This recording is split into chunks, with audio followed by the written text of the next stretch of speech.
సామాన్యమైన వ్యక్తుల పిల్లలు సమున్నతమైన విద్యా వ్యవస్థలో లేరు కార్తిక్ గారు. మాకు ఐఏఎంలో కావచ్చు, ఎయిమ్స్లో కావచ్చు 72% ప్రభుత్వ పాఠశాలల్లో, ప్రభుత్వ కళాశాలల్లో చదువుకున్నటువంటి విద్యార్థులకి మీరు అవకాశం ఇవ్వండి.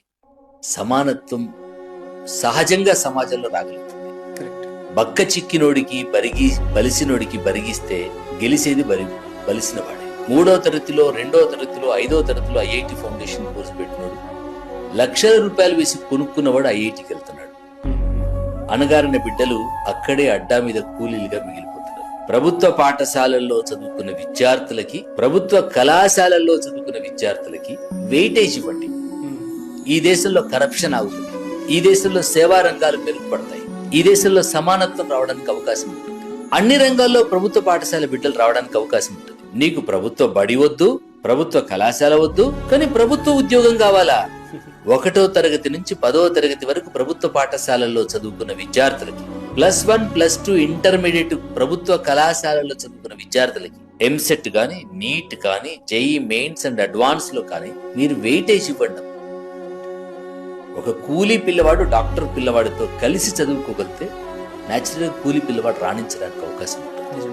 ఎప్పుడైతే ప్రభుత్వ పాఠశాలకు వెయిటేజ్ ఇవ్వాలనేటువంటి ఒక గొప్ప ఔదార్యంతో ప్రభుత్వాలు కనుక ముందుకు రాగలిగితే అస్సలు ఈ దేశంలో 78 సంవత్సరాలుగా సాధించని సమానత్వం, సాధించని సామాజిక న్యాయం తప్పకుండా సాధ్యం కాగలుగుతుంది. ఈ దేశం కోసం సాక్రిఫైస్ చేసినటువంటి each and every freedom fighter ఆత్మలు ఆనందపడడానికి అవకాశం ఉంటుంది. ఎవరి కోసం వాళ్ళు పోరాటం చేశారు, ఎవరి కోసం వాళ్ళు బలిదానం చేశారు, ఎవరి కోసం వాళ్ళు ఉరికంబాలు ఎక్కారు. ఆ స్వాతంత్ర ఫలాలని సగటు పేద సమాజం అనుభవించాలంటే అందరికీ సమానమైనటువంటి విద్యావకాశాలు రావాలి.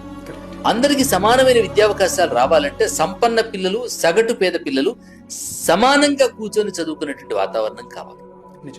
మీరు అసంఘటిత సమాజానికి సంబంధించినటువంటి ఆ పేద తల్లిదండ్రులు ప్రశ్నించకపోవచ్చు, కానీ డాక్టర్ పిల్లలు, టీచర్ పిల్లలు, కలెక్టర్ పిల్లలు వెయిటేజ్ ఉన్న కారణంగా వాళ్ళ పిల్లలు గవర్నమెంట్ స్కూల్కి వచ్చిన కారణంగా వాష్రూమ్ గురించి వాళ్ళు మాట్లాడతారు, మధ్యాహ్న భోజనం గురించి వాళ్ళు మాట్లాడతారు, నాణ్యత లేకపోతే టీచర్ని అడుగుతారు, పర్యవేక్షణ కోసం డిఓ ఆఫీస్కి వెళ్తారు. ప్రభుత్వ పాఠశాలల్లో చదువుకున్న పిల్లలకి మాత్రమే ప్రభుత్వ ఉద్యోగాల్లో, ప్రభుత్వ ఉన్నత విద్యా అవకాశాల్లో కల్పించగలిగితే ఈ దేశం కోసం త్యాగం చేసినటువంటి దేశభక్తుల త్యాగానికి సార్థకత.